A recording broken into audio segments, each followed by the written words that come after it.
Question number 1. What is the maximum number of columns you can insert in a word table? The correct answer is option D, 63. Question number 2 is, what is the purpose of the format printer in Word? The correct answer is option B, copies formatting from one part of the document to another. Question number 3. How can you insert a hyperlink in Microsoft Word? The correct answer is option A, Control plus K. Question number 4.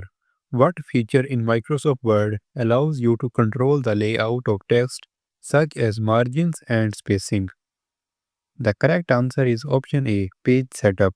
Question number 5. What is the function of the spelling and grammar tool in Word?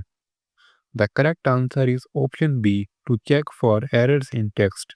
Question number 6. In Word, which of the following is used to make text italic? The correct answer is option C, Control plus I. Question number 7. How can you change the font size in Microsoft Word?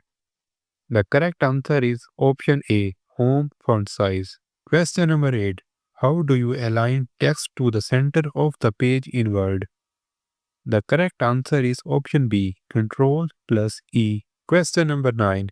In Word, which of the following is the default font? The correct answer is option C, Calibri. Last question is, how do you add a header to a Word document? The correct answer is option A, Insert Header.